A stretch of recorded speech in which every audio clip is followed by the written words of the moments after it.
Nama saya Aisyah Rahman. Saya berumur 29 tahun.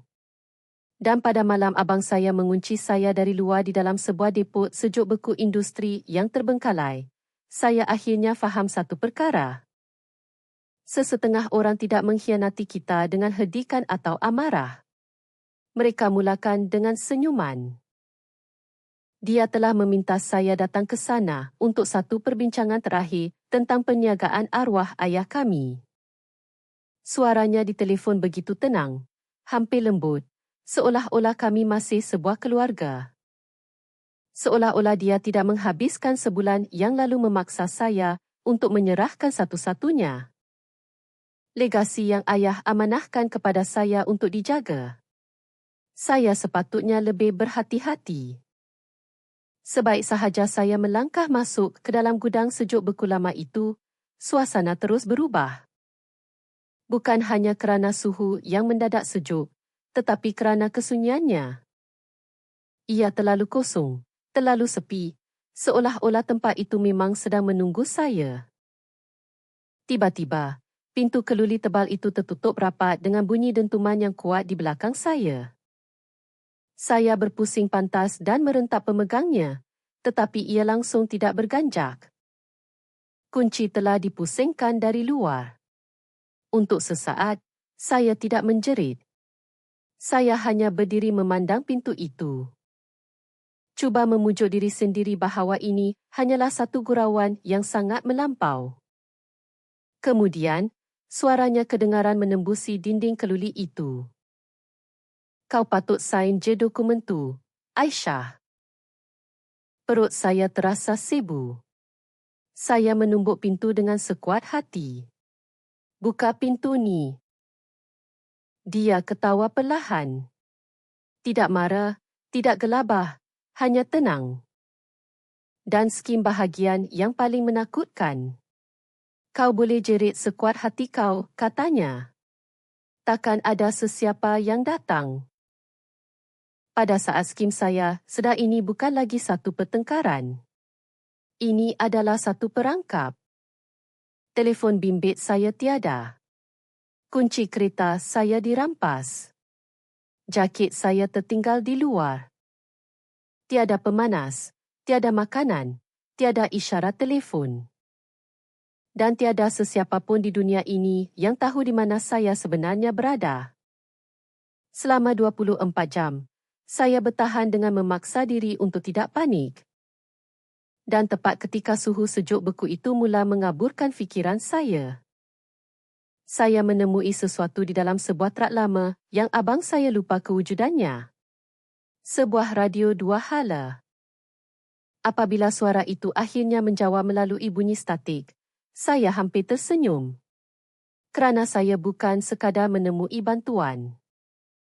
Saya menemui satu-satunya manusia yang boleh memastikan abang saya kehilangan segalanya. Sebelum saya beritahu korang suara siapa yang keluar dari radio tu.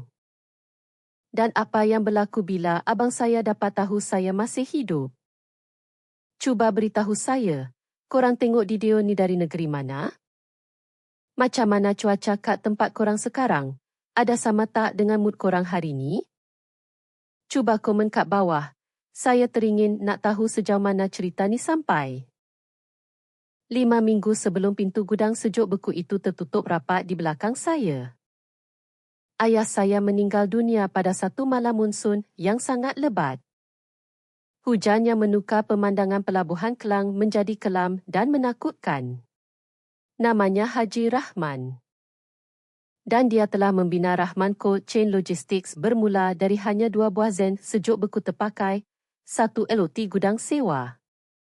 Dan satu kepercayaan teguh bahawa janji lebih bermakna apabila jalan raya berada dalam keadaan paling berbahaya. Kami tidak mengangkut barang-barang mewah. Kami mengangkut makanan laut sejuk beku, bekalan perubatan hospital, daksin, kit makanan kecemasan. Dan apa sahaja yang perlu tiba pada suhu yang tepat atau ia akan menjadi tidak berguna sama sekali. Di kawasan perindustrian Lembah Kelang. Itu bermakna kerja kami menjadi paling penting pada saat orang lain hanya mahu duduk di rumah. Hujan lebat, jalan ditutup kerana banjir kilat, kompresor trak rosak di tepi Lebuh Raya Plus. Pemandu terkandas di luar Shah Alam, penghantaran ke hospital pada pukul 2 pagi. Skim dunia tempat saya membesar. Ayah saya selalu pesan, senyuman yang mesra tu bagus, Aisyah. Tapi trak sejuk beku yang berfungsilah yang menyelamatkan nyawa. Saya mula bekerja dengan ayah sejak umur 16 tahun. Membersihkan rak inventory dan merekod suhu bilik sejuk setiap kali habis waktu sekolah. Menjelang umur 22 tahun, saya sudah mula ikut pemandu trak mereda jalan malam. Pada usia 26 tahun, saya sudah menguruskan laluan logistik, jadual penyelenggaraan, kecemasan klien, kos diesel, aduan pemandu, pemeriksaan gudang. Dan 1001 masalah kecil yang tak pernah wujud dalam penyata kewangan. Tapi boleh menghancurkan syarikat dalam sekelip mata. Abang saya, Hakim Rahman, ada hubungan yang sangat berbeza dengan perniagaan ini. Dia lebih sukakan bahagian pejabat, panggilan dengan pelabur, angka-angka yang cantik, kasut kulit yang berkilat. Dan perasaan duduk di meja mesyuarat sementara orang lain bergelut dengan bau egsos diesel dan suhu sejuk melampau. Dia pernah bekerja dalam sektor perbankan di Kuala Lumpur sebelum kembali ke syarikat. Dan untuk seketika, ayah ingat pengalaman kewangannya akan membantu memudinkan syarikat kami. Saya pun nak percaya benda yang sama. Hakim sangat pandai mengambil hati bila dia perlukan sesuatu. Dia boleh putar belik kerugian suku tahunan syarikat seolah-olah ia adalah satu pengorbanan strategik. Dia boleh buat beban hutang kedengaran seperti satu peluang emas. Dia bijak membuatkan dirinya nampak sangat diperlukan. Tetapi sentiasa ada sesuatu di sebalik senyumannya. Sesuatu yang licik. Seolah-olah setiap perbualan ada tanda harganya yang hanya dia seorang yang nampak. Selepas ayah meninggal dunia, wasiat dibacakan di sebuah bilik mesyuarat kecil di tingkat atas gudang utama. Saya masih ingat bunyi denggungan pendingin hawa lama, bau kopi yang tak disentuh. Dan cara Hakim bersandar di kerusinya dengan sebelah kaki disilang, seolah-olah dia sudah pun menang. Kemudian peguam membacakan peratusannya. Saya menerima 55% kawalan penuh ke atas Rahman Cold Chain Logistics. Hakim menerima 45% hak pemilikan bersama hak keuntungan, tetapi tiada kuasa mutlak ke atas operasi. Kontrak kecemasan, penjualan aset trak, atau keputusan pemindahan syarikat. Untuk beberapa saat, tiada siapa yang bergerak. Kemudian Hakim ketawa sinis perlahan-lahan.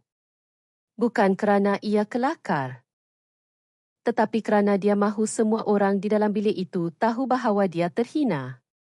Tak mungkin ini betul, katanya. Peguam itu dengan tenang mengulangi bahawa arahan ayah telah disemak, ditandatangani, disaksikan dan dikemas kini hanya 8 bulan sebelum kematiannya. Rahang Hakim menegang. Dia memandang saya seolah-olah saya telah merompak sesuatu daripadanya. Saya nak cakap saya minta maaf, tapi sebenarnya tidak. Saya memang sedih dengan pemergian ayah, tapi saya juga tahu ayah telah buat pilihan yang tepat.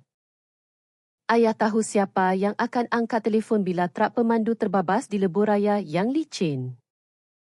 Ayah tahu siapa yang sanggup bermalam di gudang bila bekalan elektrik terputus. Ayah tahu siapa yang boleh cam hanya dari bunyi kompresor sama ada trailer itu ada baki 6 jam atau 60 minit sebelum barang rosak. Hakim tahu pasal duit. Saya tahu pasal syarikat. Perbezaan skim yang menjadi retakan yang membelah keluarga kami. Pada mulanya, dia berpura-pura menerimanya. Dia memeluk saya selepas mesyuarat itu. Tangannya menekan kuat di belakang bahu saya sambil berbisik, kita akan cari jalan apa yang terbaik. Saya ingat dia maksudkan apa yang terbaik untuk syarikat. Rupa-rupanya, Dia maksudkan apa yang terbaik untuk dirinya sendiri. Dalam masa seminggu, dia mula telefon saya setiap malam dengan pelbagai alasan. Dia kata syarikat ni terlalu rumit untuk saya uruskan seorang diri. Dia kata pihak bank lebih hormat pada dia.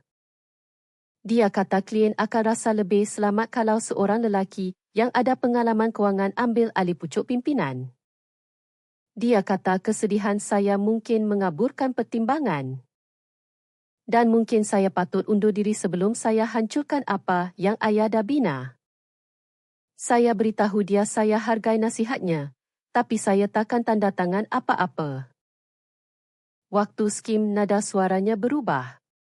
Dia berhenti bercakap macam seorang abang dan mula bercakap macam seorang pemungut hutang. Satu petang, dia jemput saya makan tengah hari di sebuah restoran mewah berdinding kaca di pusat bandar KL. Jenis tempat di mana tak ada siapa yang bercakap kuat kerana semua orang terlalu sibuk berpura-pura tidak mencuri dengar. Dia menolak satu fail merentasi meja dan memberitahu saya dia ada satu penyelesaian bersih. Saya boleh pindahkan kuasa undian kepadanya selama 5 tahun. Kekalkan gaji yang lumayan. Kekal sebagai wajah operasi syarikat dan elakkan tekanan sebagai pemimpin. Saya buka fail tersebut. Surat perjanjian itu sudah pun dicetak. Nama saya sudah ditaip kemas di bawah garis tanda tangan. Abang bawa kontrak datang lunch? Saya tanya. Dia tersenyum. Abang bawa kestabilan. Saya tolak fail itu kembali kepadanya. Ayah bagi Aisyah kuasa bersebab. Senyumannya pudar. Cukup untuk saya nampak kemarahan di sebaliknya. Ayah tu beremosi. Dia tengah sakit. Dia biarkan nostalgia buat keputusan bisnes. Itu adalah kali pertama saya betul-betul rasa nak bangun tinggalkan meja tu. Bukan sebab dia hina saya, tapi sebab dia hina arwah orang tua yang syarikatnya dia cuba rampas. Saya bangun. Beritahu dia saya tak nak bincang hal ni lagi dan terus melangkah keluar. Meninggalkan dia duduk di situ dengan fail yang masih terbuka di antara gelas air. 2 hari kemudian, saya dapati seseorang telah menceroboh email syarikat saya selepas tengah malam dan menghantar mesej kepada pesaing serantau kami. Samudera Logistik bertanyakan tentang kemungkinan rundingan pengambilalihan syarikat. Ayatnya sangat sopan, berhati-hati dan langsung bukan gaya bahasa saya. Mesej itu memberi gambaran bahawa saya sedang tertekan dan secara peribadi sedang mempertimbangkan untuk menjual syarikat sebelum kontrak akhir tahun diperbaharui. Saya periksa sejarah log masuk. Akses itu datang dari rangkaian dalaman pejabat kami sendiri. Bila saya bersemuka dengan hakim, dia tak berkelip pun. Mungkin kau lupa, katanya. Tekanan boleh buat orang jadi pelik. Saya patut telefon polis hari tu juga. Sebaliknya, saya tukar kata laluan, arahkan audit dalaman. Dan pujuk diri sendiri bahawa kesedihan melampau sedang membuatkan kami berdua bertukar menjadi orang lain. Tapi kesedihan tak memalsukan email. Kesedihan tak sediakan dokumen undang-undang. Kesedihan tak pandang tepat ke dalam mata anda dan uji berapa banyak racun yang anda sanggup telan sebelum anda menggelarnya satu pengkhianatan. Amaran seterusnya datang dari seorang pemandu bernama Pak Cik Rosli, yang mengetuk pintu pejabat saya dengan topi digenggam erat dan wajah yang penuh ketakutan. Dia beritahu saya log suhu dari salah satu penghantaran perubatan kami telah diubah. Bacaan asal menunjuan trailer itu berada dalam julak suhu yang betul sepanjang perjalanan. Tetapi fail dalam folder pematuhan menunjukkan lonjakan suhu berbahaya yang sepatutnya merosakkan keseluruhan bekalan insulin. Saya tanya siapa yang muat naik fail yang diubah tu. Dia tunduk dan beritahu bahawa sistem menunjuan ia dibuat menggunakan ID log masuk saya. Mulut saya terus rasa kering. Saya tahu serta-merta ini lebih besar daripada sekadar email palsu. Seseorang sedang membina kes untuk membuktikan bahawa saya cuai, tidak stabil, dan membawa bahaya kepada syarikat. Saya pergi ke bilik pelayan dan tarik rekod akses. Separuh daripada apa yang saya cari telah hilang. Bukan dipadam secara sembrono, dipadam oleh profesional. Hakim pernah jadi orang bank, tapi sebelum itu, dia belajar tentang pematuhan sistem dan pengurusan risiko. Dia tahu dengan tepat kesilapan mana yang nampak macam tak sengaja dan kesilapan mana yang nampak macam jenayah. Petang itu, dia telefon saya dan kata kami perlu bincang di Depot Lama Pelabuhan Utara, sebuah gudang penyelenggaraan dan bilik sejuk industri lama yang ayah dah berhenti guna 3 tahun lepas bila kami pindah ke gudang baru. Saya hampir cakap tak nak. Kemudian dia kata dia terjumpa salinan fizikal log suhu asal dalam fail lama ayah dan kalau saya nak lindungi diri saya kena tengok dokumen tu sebelum pasukan audit sampai pagi Isnin nanti. Suaranya kedengaran serius, malah agak risau. Aisyah katanya perlahan. Benda ni boleh jadi kes besar. Abang cuba tolong kau sebelum ia jadi makin teruk. Saya benci bila sebahagian dari diri saya masih nak percayakan dia. Mungkin sebab kami pernah makan dari meja dapur yang sama waktu kecil. Mungkin sebab dia pernah dukung saya masuk rumah bila saya jatuh basikal masa umur 9 tahun. Mungkin sebab nak terima hakikat yang abang kandung sendiri sedang memburu anda. Mengambil masa yang lebih lama dari yang sepatutnya. Saya memandu ke depo itu sejurus sebelum matahari terbenam. Tempat itu terletak di sebalik pagar dawai berhampiran hujung jalan perindustrian. Dikelilingi semak samun dan sisa kontena berkarat. Bangunan utama gelap gelita kecuali satu lampu berhampiran pintu pejabat. Kereta SUV Hakim diparkir di luar. Enjinnya masih hidup. Asap egzosnya berkepul di udara petang yang lembap. Dia keluar memakai kot kemas. Nampak macam lelaki yang nak pergi mesyuarat lembaga pengarah dan bukannya di kawasan trak terbiar. Terima kasih sebab datang, katanya. Kita buat cepat. Di dalam pejabat kecil itu, dia hulurkan satu fail tebal yang penuh dengan laporan bercetak. Pada mulanya, saya tak faham apa yang saya tengok. Kemudian saya nampak nama saya pada borang kelulusan yang saya tak pernah tanda tangan. Ringkasan inisial saya pada penghantaran yang tak pernah saya lepaskan. Dan satu kenyataan yang mendakwa saya telah mengarahkan pemandu untuk meneruskan perjalanan walaupun penggerak amaran suhu berbunyi. Ini semua palsu, saya kata. Hakim bersandar di meja. Nampak macam tulen. Saya selah halaman lain dan nampak imbasan tanda tangan elektronik saya dilampirkan pada permintaan pembatalan amaran kecemasan. Abang yang buat semua ni. Berhati-hati, katanya. Menuduh orang tanpa bukti adalah contoh tingkah laku yang membimbangkan semua pihak. Semua pihak? Dia buka satu lagi folder. Di dalamnya terdapat satu draft surat yang kononnya ditulis oleh doktor korporat yang mendakwa saya. Menunjuan tanda-tanda ketidakstabilan emosi yang teruk selepas kematian ayah dan patut direhatkan. Dari tanggungjawab eksekutif buat sementara waktu. Tangan saya jadi sejuk, bukan kerana cuaca luar. Abang cuba nak isytiharkan Aisyah tak waras. Hakim mengeluh, gaya seperti saya sedang mengecewakannya. Abang cuba selamatkan syarikat dari krisis kepimpinan.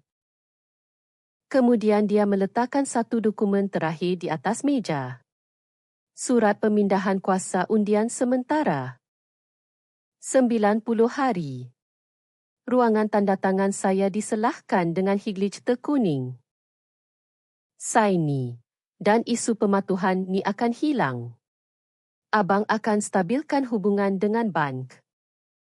Uruskan tawaran pengambilalihan tu, dan kau boleh ambil masa untuk berehat.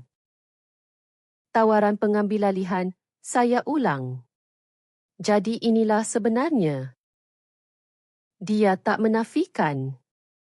Kita sedang duduk di atas sebuah syarikat yang nilainya lebih tinggi kalau dipecahkan berbanding. Kalau ia terus beroperasi, tanah gudang tu saja boleh lunaskan hutang kita dan buat kita kaya.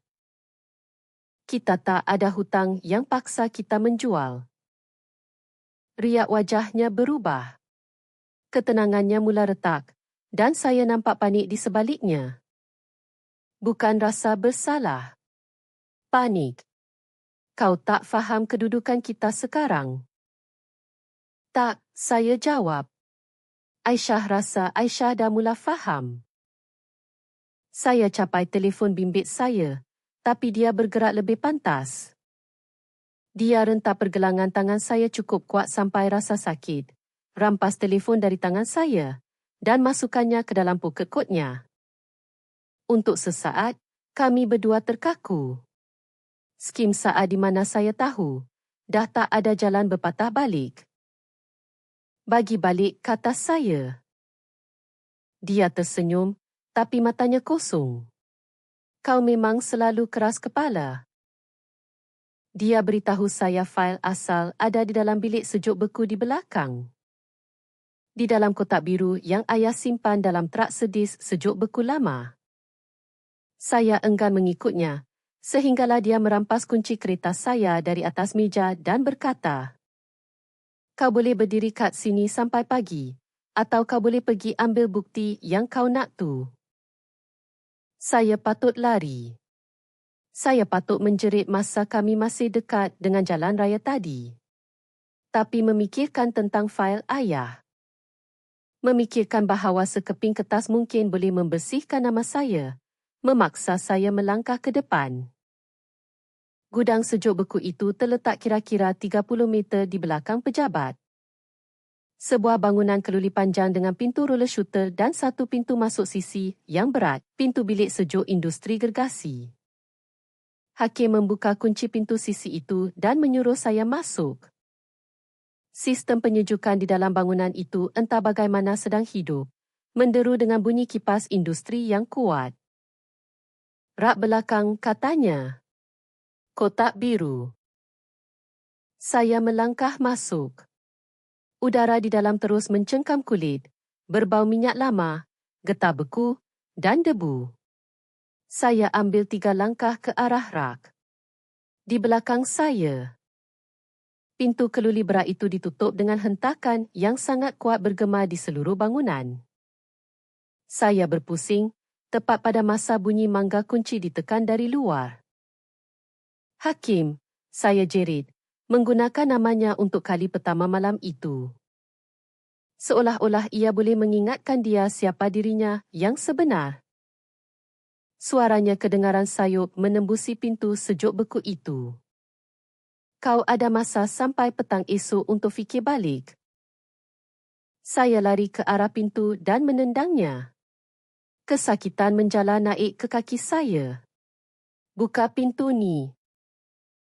"Kau patut sign J, Aisyah. Abang tak boleh buat macam ni." Ada jeda seketika, diikuti ketawa kecil. "Abang dah buat pun." Dia beritahu saya dia telah menghantar email kepada semua staf dari akaun saya. Memberitahu saya sedang mengambil cuti peribadi untuk bertenang dan tak mahu diganggu. Dia beritahu saya dia dah tetapkan mesyuarat pemindahan kuasa kecemasan pada petang esok. Dia beritahu saya, menjelang masa orang mula tertanya-tanya ke mana saya menghilang. Dia dah pun mengawal syarikat, akaun bank dan proses penjualan tersebut. Kemudian datang ayat yang terus berlega di kepala saya sepanjang malam. "Kau boleh jerit sekuat hati. Takkan ada sesiapa yang datang." Bunyi tapak kakinya menjauh. Pintu kereta ditutup. Enjin menderu pergi. Dan saya berdiri di dalam gelap, terkurung di dalam kubur mesin-mesin lama ayah. Baru menyedari bahawa abang saya bukan sekadar memerangkap saya. Dia telah melenyapkan saya. 1 jam pertama dipenuhi amarah. Saya hentam bahu saya ke pintu sehingga tulang di lengan saya rasa macam nak tercabut. Saya tendang bahagian kunci, kemudian engsil, kemudian bingkai. Pintu itu langsung tak berganjak. Pintu bilik sejuk beku industri ini dipasang oleh ayah bertahun-tahun dulu selepas satu insiden pecah masuk. Dia sangat bangga betapa kukuhnya pintu ini. Bangga tak ada siapa boleh ceroboh masuk ke gudangnya lagi. Saya ingat saya ketawa bila dia cakap macam tu. Sekarang, benda yang dia bina untuk menghalang pencuri masuk sedang mengurung saya di dalam. Sistem chiller industri di dalam bangunan ini sedang berjalan, dipasang pada suhu maut. Saya meraba dinding mencari suis, soket, tingkap, apa-apa sahaja. Lampu siling berkelip sekali, kemudian mati sepenuhnya. Meninggalkan hanya satu jalur cahaya malap dari luar yang bocor melalui corong udara tinggi di atas meja kerja. Saya heret rak besi ke bawahnya dan panjat. Tapi corong itu terlalu sempit untuk bahu saya dan diskrumati dari luar. Saya tetap menjerit. Saya menjerit sampai tekak saya rasa terbakar. Tiada jawapan. Di luar.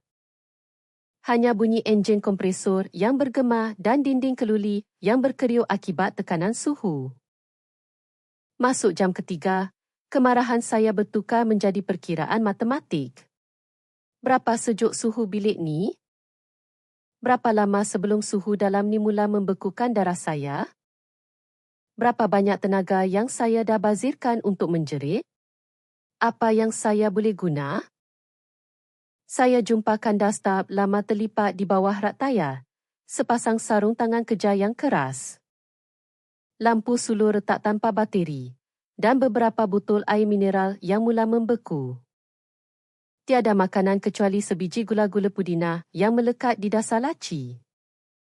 Dan saya telan saja tanpa peduli berapa lama ia dah berada di situ. Saya balur diri dengan kandas itu dan terus berjalan mengelilingi ruang gudang itu sebab kalau saya duduk diam, rasa kebas mula merayap naik ke kaki saya. Setiap beberapa minit, saya cuba tolak pintu tu lagi. Bukan sebab saya ingat ia akan terbuka, tapi sebab kalau saya tak buat apa-apa. Ia rasa terlalu macam saya sedang menyerah pada kematian. Pada satu ketika, saya jumpa trak sedis putih lama ayah tersadai di bawah lapisan habuk. Pintu pemandu tak berkunci. Di dalam, kerusinya masih ada bau sama-sama ayah. Kopi, kulit, dan gula-gula getah wintergreen. Benda tu hampir menghancurkan pertahanan saya. Saya duduk di belakang steering dan menggenggamnya dengan kedua-dua tangan. Teringat semua pagi dia memandu bawa saya ke gudang sebelum subuh. Beritahu saya bahawa kepimpinan bukanlah tentang menjerit bagi arahan, tetapi tentang menjadi orang terakhir yang menyerah kalabila semua orang lain dah penat. Saya lekapkan dahi saya ke steering dan berbisik, "Aisyah tengah cuba, ayah." Kemudian saya selongkar bahagian kabin. Tiada kunci, tiada telefon, tiada kit kecemasan. Laci glad kompartmen hanya ada risit lama, alat pengukur tekanan tayar. Dan sekeping gambar pudar saya masa umur 17 tahun berdiri di tepi trak penghantaran pertama saya.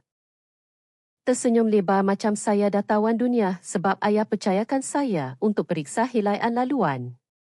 Saya simpan gambar tu dalam poket saya.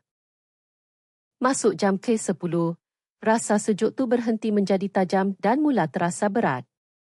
Itu lebih menakutkan saya. Saya tahu cukup banyak dari latihan keselamatan bilik sejuk untuk faham apa maksudnya bila badan mula berhenti menggigil. Saya paksa diri bergerak lebih pantas. Saya buat skuat di sebelah trak. Saya tampar lengan saya. Saya hentak kaki ke lantai sampai jari kaki saya sakit, kemudian kebas balik.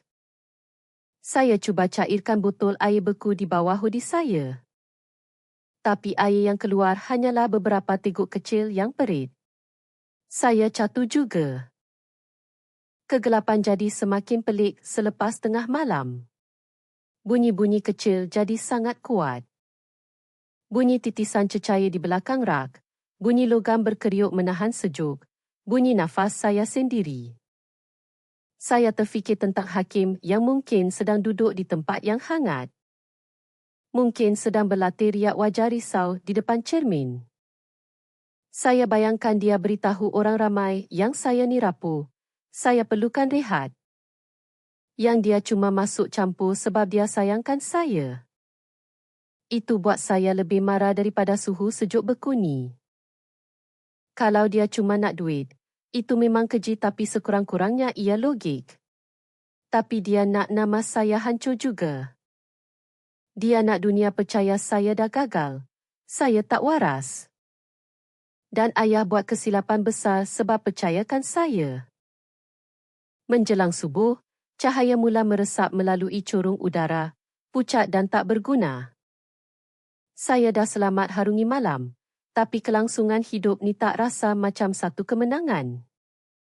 Bibir saya merekah. Tangan saya bengkak sebab hentam pintu. Fikiran saya bergerak perlahan, seolah-olah terpaksa meredah lumpur tebal. Saya panjat balik ke dalam trak sebab ia menghalang sikit tiupan sejuk dari kompresor dinding. Waktu skim lutut saya terlanggar sesuatu di bawah papan pemuka. Sebuah kotak hitam dipasang rendah di bawah panel radio. Mula-mula saya ingat itu bahagian sistem stereo lama trak. Kemudian saya nampak wayar mikrofon bergulung, radio dua hala, two-way radio. Ayah pasang benda ni bertahun-tahun dulu lepas dua pemandu terkandas masa talian selular terputus teruk masa banjir. Dia tak pernah percaya sepenuhnya pada telefon pintar lepas tu. Sistem lama rosaknya lambat sikit, dia selalu pesan. Tangan saya menggeletar teruk sangat sampai saya hampir tak jumpa butang kuasa. Tiada apa-apa berlaku. Saya cuba lagi. Lampu oren sama berkelip, kemudian pudar, kemudian menyala balik. Radio itu berdesir dengan bunyi statik. Bateri trak ni dah sangat lemah. Mungkin nak mati terus. Mungkin cuma beri saya beberapa minit, bukannya jam. Saya angkat mikrofon. Suara saya keluar terputus-putus. Kecemasan. Ini Aisyah Rahman. Saya terkurung kat dalam bilik sejuk berkediput lama Pelabuhan Utara. Tolong. Hanya statik menjawab.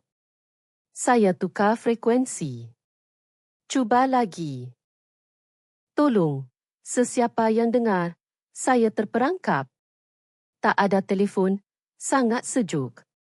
Depot Pelabuhan Utara. Lebih banyak statik. Lampu berkelip. Saya bayangkan bateri mati sementara suara saya hilang di udara kosong. Saya cuba satu saluran terakhir. Saluran yang ayah selalu guna untuk unit dispatch shift malam. Ini Aisyah Rahman. Abang saya kunci saya dari luar. Dia cuba rampas syarikat arwah ayah. Tolong. Tolong jawab. Kesunyian selepas itu terasa seperti tiada penghujungnya. Kemudian pembesar suara berderak. Suara seorang wanita kedengaran, berhati-hati dan kasar dengan rasa tak percaya. Sebut nama tu balik. Saya genggam mikrofon dengan kedua-dua tangan. Aisyah Rahman. Jeda seketika. Kemudian suara itu berkata sesuatu yang membuatkan jantung saya berhenti. Aisyah, kalau ini lawak yang sangat kejam. Saya telan air liur menahan sakit di tekak. Ni bukan lawak. Saya hampir mati kesejukan. Satu lagi letusan statik. Kemudian dia berkata, ini Farah. Beritahu saya kat mana awak ada sekarang. Farah. Dia adalah orang terakhir yang saya sangka akan selamatkan nyawa saya. 18 bulan yang lalu. Dia merupakan penyelaras dispatch malam kami yang terbaik sehinggalah kehilangan satu kargo ubat-ubatan menghancurkan kejayaannya. Setiap rekod menuding jari kepadanya. Log akses, pertukaran laluan, kelulusan pelepasan, malah satu email dari akaunnya. Dia bersumpah dia telah diperangkap, tapi hakim kata buktinya sangat jelas. Dan saya percaya pada kertas kerja lebih daripada saya percaya kepadanya. Kini, hampir mati kesejukan di dalam terak lama arwah ayah saya. Suaranya adalah satu-satunya benda yang menghalang saya dari lenyap. Saya ceritakan segalanya kepada Farah melalui radio yang hampir mati itu log suhu palsu. Dokumen pemindahan hak, hakim rampas telefon saya, dikunci dalam bilik sejuk beku, dan mesyuarat yang dijadualkan petang tu. Untuk seketika, dia diam. Kemudian dia berkata, "Setahun setengah saya tunggu orang lain cakap benda ni kuat-kuat tentang perangai abang awak tu." Lampu radio berkelip lemah. Farah suruh saya jangan tidur, terus bergerak. Dan dia sedang datang dengan seseorang yang dia percaya. Kemudian bateri mati sepenuhnya. Saya paksa diri berjalan mengelilingi ruang itu berulang kali sehinggalah saya dengar bunyi tayar di luar. Kemudian suara orang, kemudian bunyi pemotong besi memotong mangga kunci. Apabila pintu tebal itu akhirnya ditarik terbuka. Cahaya matahari memukul muka saya dengan sangat kuat sampai saya hampir rebah. Farah berdiri di sebelah seorang pegawai polis PDRM, merenung saya dengan reaksi terkejut dan marah. Mereka selubung saya dengan selimut tebal, bagi saya air suam, dan bantu saya naik ke dalam traknya. Dia tak peluk saya. Saya tahu saya belum layak terima pelukan tu. Dia membuka sebuah beg kalis cuaca dari tempat duduk belakangnya yang penuh dengan dokumen, pemacu kilat, dan rakaman. Rupa-rupanya, dia dah bina fail siasatan terhadap hakim berbulan-bulan lamanya. Syarikat proksi, log suhu yang diubah, data laluan yang dijual kepada pesaing. Dan bukti hakim telah memerangkapnya selepas Farah terjumpa invoice pendua yang dikaitkan dengan akaun hakim. Pegawai polis tu nak hantar saya ke hospital, tapi Farah periksa telefonnya dan kata mesyuarat pemindahan kuasa kecemasan tu masih akan berjalan pada pukul 3 jam petang. Hakim ingat saya masih terkurung. Dia ingat dia ada masa untuk curi syarikat ayah saya sambil pakai suit kemas. Saya pandang beg bukti Farah dan tanya, "Boleh kita hentikan dia?" Dia mengangguk. "Dengan apa yang saya ada?" "Mungkin." "Dengan apa yang awak tahu?" "Semestinya." Sebelum kami tinggalkan depo itu, Farah pandang ke arah gudang sejuk beku tu dan berkata, "Saya pernah benci awak sebab tak percayakan saya." Saya jawab, "Awak memang patut benci." Dia balas, "Tolong saya habiskan kejagilan ni. Lepas tu baru kita sembang pasal kemaafan." Dan untuk kali pertama dalam 24 jam, saya tak lagi menunggu untuk diselamatkan. Saya sedang kembali untuk melawan. Kami tak terus pergi ke bank. Farah tahu bukti berfungsi paling baik bila ia tiba dengan saksi, pihak berkuasa dan masa yang tepat. Pegawai polis tadi terus hubungi pegawai penyiasat Jabatan Siasatan Jenayah Komersial, JSJK. Manakala Farah hubungi seorang pegawai pematuhan pengangkutan yang sememangnya sedang menyimak rekod Rahman Cold Chain.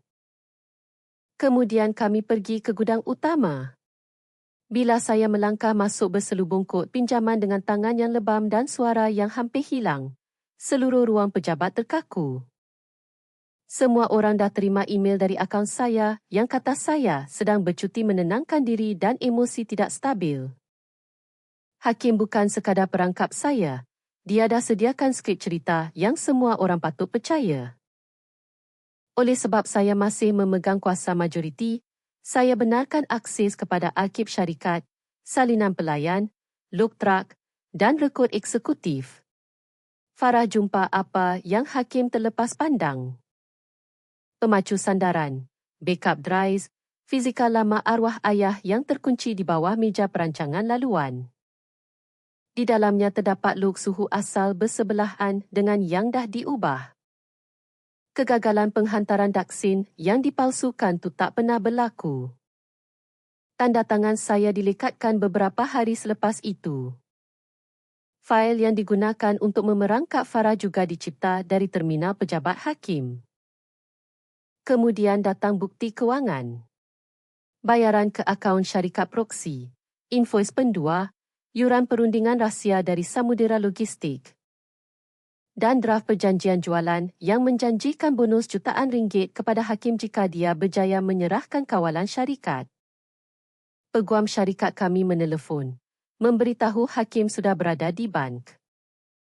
Bersedia untuk membentangkan dokumen pemindahan kuasa kecemasan. Kami tiba di bank pada pukul 2.58 petang. Hakim berada di dalam bilik mesyuarat eksekutif bersama wakil bank, peguam, dan seorang pesuruhjaya sumpah, memakai klip leher perak arwah ayah. Nampak macam dia dah pun mewarisi segalanya. Dia berpusing bila pintu dibuka dan darah terus berderau hilang dari wajahnya. Aisyah, katanya dengan laju. Alhamdulillah, kami semua risaukan Aisyah. Saya melangkah masuk dan berkata, tak, Hakim. Kau risau sebab aku masih hidup. Pegawai penyiasat JSJK meletakkan log asal, dokumen palsu, rekod syarikat proksi, dan sejarah akses yang diubah. Farah melangkah masuk di belakangnya, dan topeng hakim akhirnya hancur. Dia mula menjerit menuduh Farah sebagai bekas pekerja yang nak membalas dendam. Tapi kemudian pegawai polis meletakkan telefon, kunci, dan dompet saya di atas meja dalam beg plastik bukti yang dijumpai dari SUZ hakim. Seluruh bilik menjadi sunyi sepi. Wakil Samudera Logistik terus menarik diri dari perjanjian. Pihak bank menggantung setiap dokumen pemindahan. Peguam kami enggan mengiktiraf apa-apa kuasa yang hakim tuntut. Hakim cuba tegakkan benang yang basah, kata dia sedang melindungi syarikat, tapi Farah memainkan rakaman suara hakim sendiri. Bila Aisyah dah tak ada, kertas kerja lembaga pengarah ni kacang J. Orang akan percaya apa J yang ada atas kertas. Skim pengakhirannya. Pegawai polis mengarahkan dia pusing ke belakang. Dia merenung saya dengan penuh kebencian dan berkata, kau tak tahu apa yang kau dah buat. Saya teringat balik pada gudang tu, rasa sejuk yang menusuk tulang, kejaya Farah yang hancur, dan kepercayaan arwah ayah yang dikhianati. Aku tahu dengan tepat apa yang aku dah buat, kata saya. Aku balik. Mereka gari dia di depan semua DIP yang dia cuba untuk kagumkan. Masa polis bawa dia keluar, dia menjerit yang Rahman Cold Chain akan bangkrut tanpa dia. Saya pandang dia buat kali terakhir dan berkata, syarikat ni dah harungi ribut monsun. Kerosakan teruk dan malam terputus elektrik. Syarikat ni boleh harungi seorang pencuri. Kisah ini masuk berita tempatan sebelum matahari terbenam. Mula-mula, tajuk utamanya ringkas. Eksekutif logistik tempatan ditahan ketika mesyuarat pemindahan perniagaan. Menjelang pagi keesokannya, ia bertukar menjadi sesuatu yang lebih jelik dan lebih tepat. Abang didakwa kurung adik dalam gudang sejuk beku untuk rampas syarikat keluarga. Saya habiskan malam itu di hospital kerana hipotermia ringan, dehidrasi, tangan yang lebam. Dan seorang jururawat yang asyik beritahu saya betapa beruntungnya saya. Saya tahu dia betul, tapi nasib baik tak rasa macam perkataan yang tepat. Nasib baik tu sesuatu yang rawak. Yang selamatkan saya ialah radio lama ayah saya. Keengganan Farah untuk terus berdiam diri. Dan bahagian diri saya yang terus bergerak apabila berbaring dan menyerah kala dirasakan jauh lebih mudah. Pihak berkuasa menggeledah rumah hakim, pejabatnya, komputer riba, simpanan awan dan akaun perbankannya. Setiap hari selama seminggu berikutnya, bukti baru timbul. Dia dah berunding dengan samudera logistik berbulan lamanya. Dia janjikan senarai pelanggan dalaman, akses tanah gudang, dan aset rak pada harga diskaun. Sebaik sahaja dia kawal syarikat, dia bina proksi untuk terima bayaran perundingan. Dia ubah log keselamatan untuk buat saya nampak gopoh. Perangkap Farah untuk singkirkan satu-satunya pekerja yang perasan taktiknya. Dan reka naratif palsu yang kesedihan telah buat saya hilang waras. Surat perubatan yang dia rancang nak guna tu dipalsukan menggunakan tanda tangan doktor yang dicuri dari fail awam. Rekod suhu dimanipulasi. Email dari akaun saya dikesan dihantar dari perantinya. Dokumen pemindahan kecemasan itu dah pun disediakan sebelum jenazah ayah saya selamat dikebumikan. Butiran terakhir itu sangat melekat di jiwa saya. Sesetengah pengkhianatan bermula jauh sebelum anda sedar anda berada dalam bahaya. Hakim akhirnya menghadapi petuduhan pengurungan salah, penipuan korporat, pemalsuan, mengganggu bahan bukti, penyalahgunaan identiti, paksaan, dan jenayah komersial yang dikaitkan dengan percubaan jualan syarikat. Peguamnya cuba berhujah yang dia panik di bawah tekanan perniagaan. Pihak pendakwa menjawab dengan membentangkan garis masa berbulan-bulan dokumen palsu. Sengaja mencipta kegagalan pematuhan, bayaran tersembunyi, dan kemudian, satu pintu sejuk beku yang dikunci rapat. Orang yang panik tak cipta spray aj kewangan palsu. Orang yang panik tak daftarkan syarikat proksi. Orang yang panik tak curi telefon bimbit adik sendiri dan tinggalkan dia dalam bilik bersuhu negatif. Sambil berjalan masuk ke dalam ban memakai klip leher arwah ayahnya. 3 bulan kemudian, hakim menerima tawaran pengakuan bersalah. 14 tahun di penjara kajang. Bayaran ganti rugi kepada Rahman Cold Chain Logistics. Pampasan kepada Farah, pelucutakan hak undi dan keuntungannya sehingga tuntutan sidil diselesaikan. Dan larangan seumur hidup daripada memegang kuasa kewangan dalam mana-mana syarikat yang berkaitan dengan pengangkutan berwajib. Bila saya dengar hukuman tu, saya tak bersorak. Orang selalu sangka balas dendam rasanya macam pertunjukan bunga api. Tapi keadilan sebenar terasa lebih berat dari itu. Ia rasa seperti meletakkan satu kotak berat yang dah terlalu lama saya pikul. Sampai kalengan saya dah lupa macam mana rasanya bila tak memegang apa-apa. Farah kembali ke Rahman Cold Chain. Bukan sebagai wanita yang selalu diumpat orang, tapi sebagai pengarah integriti keselamatan dan pematuhan. Syarat pertamanya sangat mudah, tiada ulasan prestasi rahsia, tiada tuduhan pintu tertutup. Tiada sistem di mana seorang individu berkuasa boleh memusnahkan hidup seorang pekerja hanya dengan kertas kerja yang tiada siapa persoalkan. Saya bersetuju sebelum dia habis cakap ayat itu. Kami bina semula semuanya. Setiap log suhu kini dicerminkan secara bebas.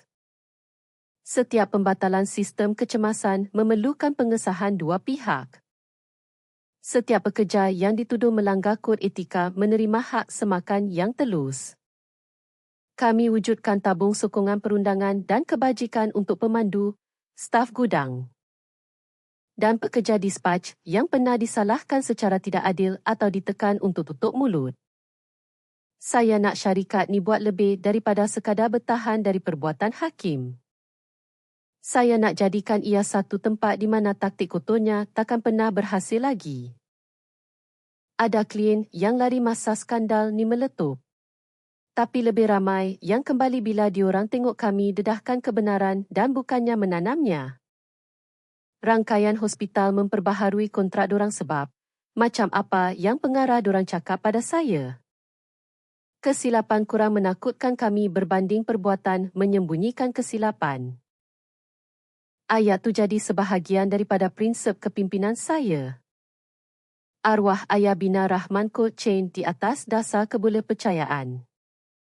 Tapi saya belajar bahawa boleh dipercayai bukan setakat hantar kargo tepat pada masanya.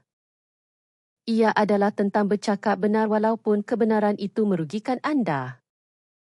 Ia tentang melindungi orang di bawah anda, bukan sekadar memuaskan hati orang di atas anda.